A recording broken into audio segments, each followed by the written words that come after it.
Assalamualaikum warahmatullahi wabarakatuh. Bismillahirrahmanirrahim. Alhamdulillah.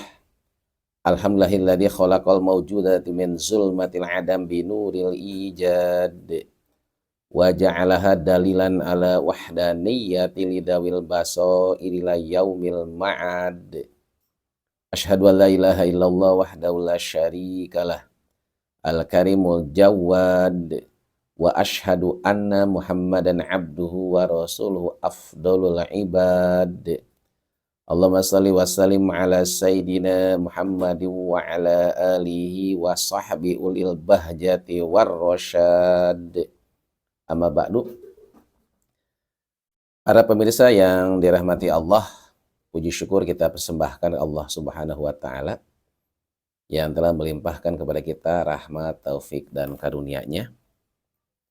Salawat dan salam semoga Allah limpahkan pada junjungan kita Kanjeng Nabi besar Muhammad sallallahu alaihi wasallam, kepada keluarganya, pada sahabat-sahabatnya, juga pada pengikut-pengikutnya ila yaumil kiamah. Mudah-mudahan kita semua mendapatkan syafaat nanti pada hari kiamat. Amin ya Allah ya rabbal alamin. Para pemirsa yang dirahmati Allah, kali ini Al-Fakir akan menjelaskan sekaligus menerangkan kitab Jauhar At-Tauhid karangan dari Syekh Ibrahim Al-Laqani.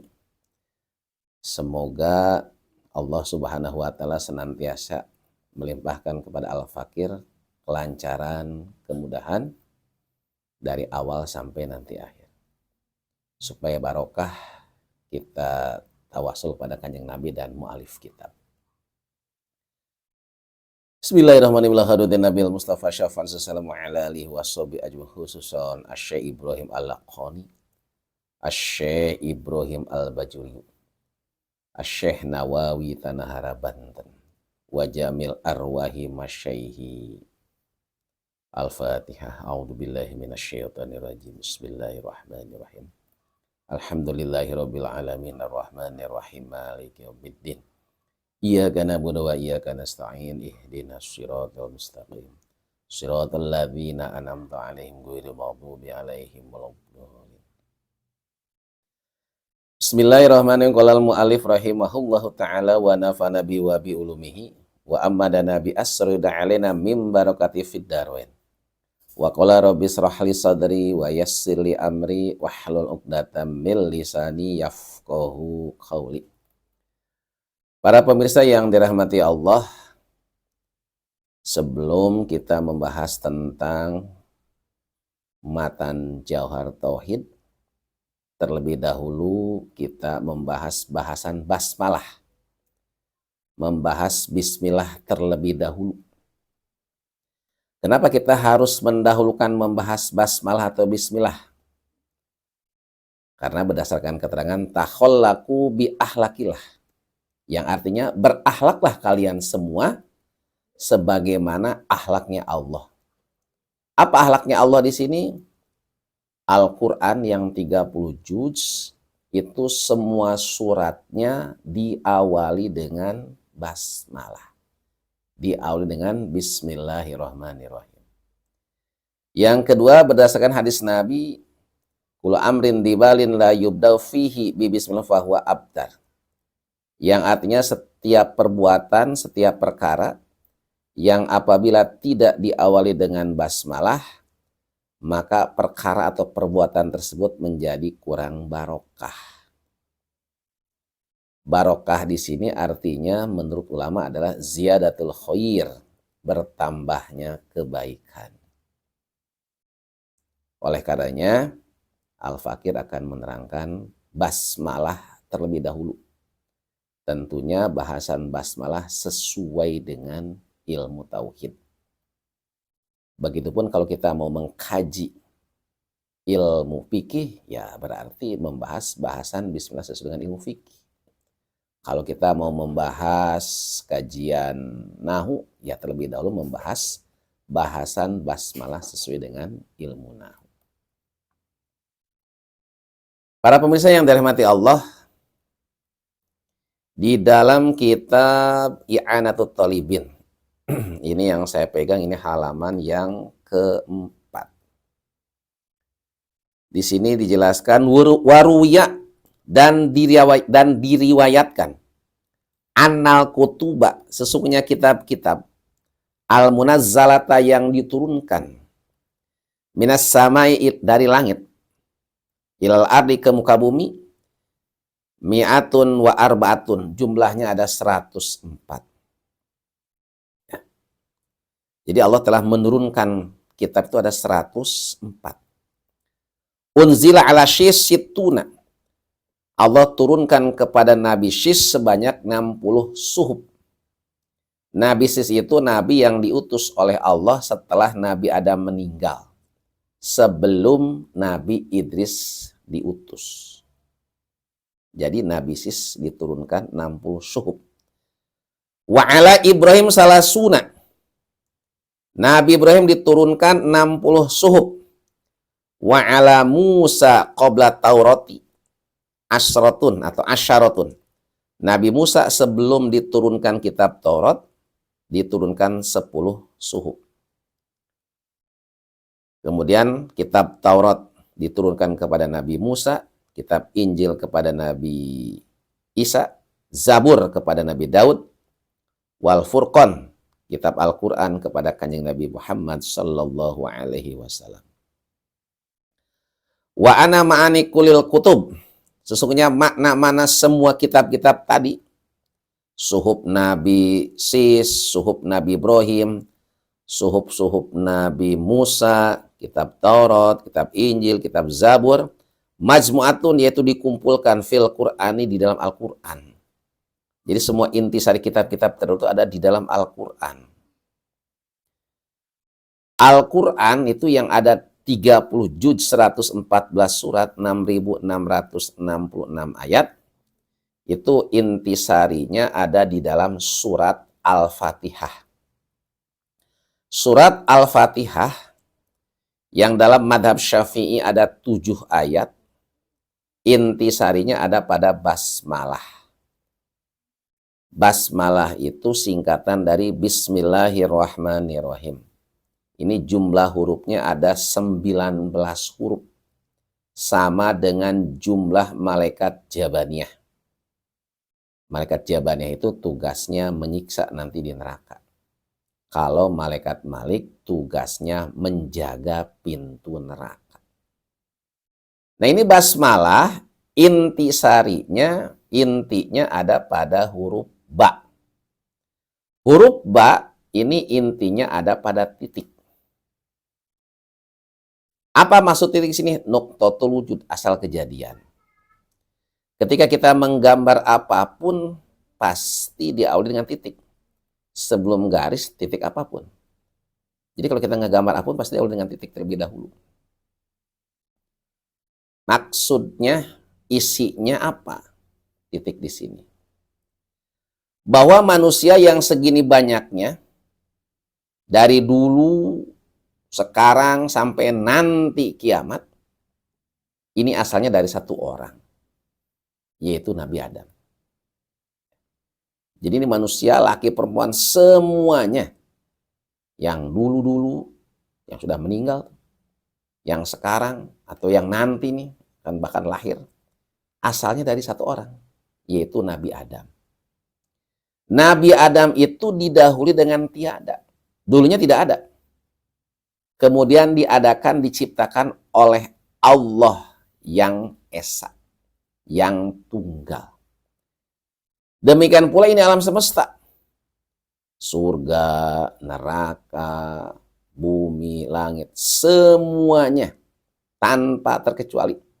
Yang namanya alam semesta itu asalnya dari Allah. Hanya Allah semata yang menciptakan alam semesta. Tidak ada yang lain. Para pemirsa yang dirahmati Allah, lalu apa hikmahnya ba di sini? Di sini dijelaskan bahwa Menurut para ulama, Allah telah menitipkan ya ilmunya itu pada huruf ba. Pada huruf ba ini. Wa qalu auda'allahu jami'al ulum fil ba'i. Menurut para ulama, Allah telah menitipkan semua ilmu-ilmunya pada huruf ba. Apa makna ba di sini? Bi kana makana wa bi yakunu mayakunu. Yang artinya bi karena kuasaku, makana segala yang telah terjadi. Wabi dan karena kuasaku kata Allah, mayakunu segala yang akan terjadi.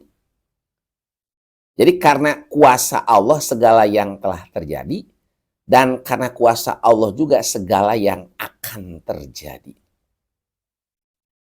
Contoh, di dalam Al-Quran banyak diceritakan kisah-kisah para nabi, para orang soleh. Misal Nabi Musa. Ketika Nabi Musa membawa umatnya kurang lebih 500.000, yang kebanyakan mayoritas para sepuh, ibu-ibu, para wanita, dikejar-kejar oleh Nabi, dikejar-kejar oleh Raja Fir'aun dan Patih Haman beserta bala tentaranya. Ini Nabi Musa sudah terpojok di depan Laut Merah, di belakang Raja Fir'aun beserta bala tentaranya. Ini kalau bahasa kita maju kena mundur kena nih. Kemudian Allah perintahkan Nabi Musa untuk melemparkan tongkatnya. Nabi Musa lalu melemparkan tongkatnya dengan penuh kepasrahan. Lalu lautan berubah jadi daratan. Kemudian Nabi Musa beserta umatnya menyeberang Laut Merah dengan selamat. Itu berubahnya lautan menjadi daratan, itu adalah karena kuasa Allah. Para pemirsa yang dirahmati Allah, begitupun peristiwa yang akan terjadi nanti. Akan adanya Dajjal, Nabi Isa, Yajuj wa Majuj. Itu semuanya karena kuasa Allah. Ya. Para pemirsa yang dirahmati Allah, kenapa Allah Subhanahu wa Ta'ala memulainya dengan huruf ba, bukan dengan huruf yang lain? Ternyata ini ada korelasinya dengan para ruh. Ya. Para ruh itu ketika di alam ruh ditanya oleh Allah, alastu birabbikum, bukankah aku ini Tuhan kalian semua? Dijawab oleh sama ruh, bala syahidna. Bala, ya, syahidna kami bersaksi. Di sini semua ruh mengucapkan bala pakai huruf ba. Ya. Selanjutnya para pemirsa yang dirahmati Allah, lafad Allah. Allah zat yang wajib adanya. Selain Allah itu disebutnya makhluk atau ciptaan. Sinonimnya alam.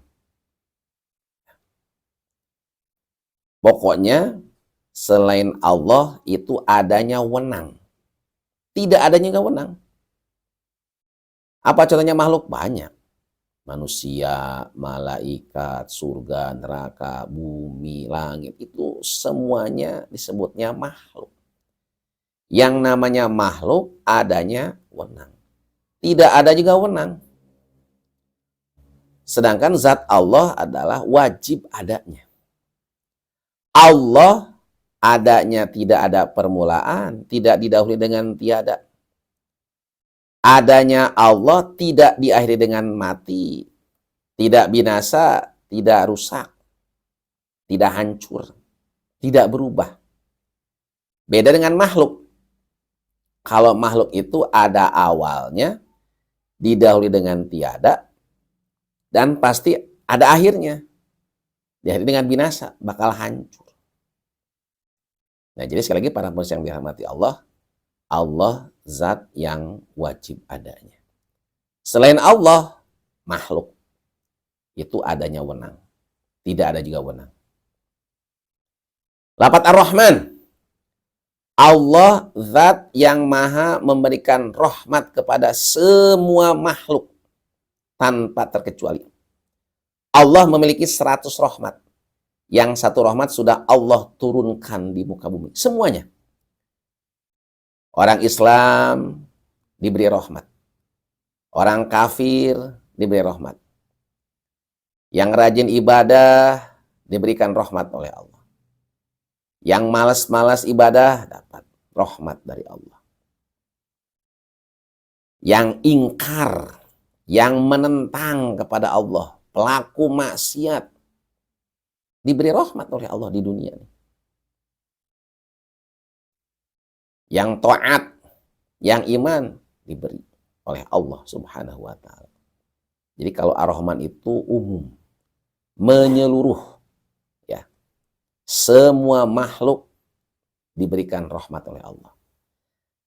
Ketika ada hewan buas seperti harimau, singa, beruang melahirkan anak, nggak ada tuh hewan buas yang makan anaknya, malah dikasihi, disayangi oleh induknya. Itu karena rahmat Allah. Begitupun orang tua, khususnya ibu nih, menyayangi anak-anaknya, itu juga karena rahmat Allah. Jadi contoh-contohnya banyak ini. Kalau kita bicara tentang rahmat Allah, penjelasan tentang Ar-Rahman, bahwa Allah zat yang maha mencurahkan rahmat semua makhluk. Islam kebagian, orang kafir kebagian. Yang taat kebagian, yang pelaku maksudnya kebagian. Semuanya dapat rahmat Allah. Ar-Rahim, ini zat Allah yang maha mencurahkan rahmat khusus untuk orang beriman nanti di akhirat. Orang beriman ketika dunia dia melaksanakan perintah Allah, menjauhi semua larangannya. Hatinya bersih, ibadahnya tulus, semata-mata ridho Allah yang dicari. Jadi kalau Ar-Rahim, ini khusus. Nah yang 99, ya tadi udah jelaskan, Allah memiliki 100 rahmat. Yang satu sudah Allah turunkan di dunia. Nah sisanya yang 99, nanti Allah turunkan di akhirat. Bagi siapa? Bagi orang beriman di akhirat. Para pemirsa yang dirahmati Allah, pelajaran yang bisa kita ambil dari sifat Ar-Rahman adalah kalau kita ingin mendapatkan rahmat Allah nih, selama kita diberi umur panjang, sehat oleh Allah, ketika kita nih punya saudara, teman, kenalan yang sakit, mari kita tengok saudara, kenalan, kerabat yang sakit. Ketika kita menjenguk yang sakit, di situ ada rahmat Allah. Ketika ada yang meninggal, kita takziah ngelayat, di situ pun ada rahmat Allah. Ketika kita membantu saudara-saudara kita yang perlu pertolongan, di situ pun nanti ada rahmat Allah. Para pemirsa yang dirahmati Allah, demikian yang kami sampaikan. Kurang lebihnya mohon maaf. Billahi taufiq wal hidayah. Wassalamualaikum warahmatullahi wabarakatuh.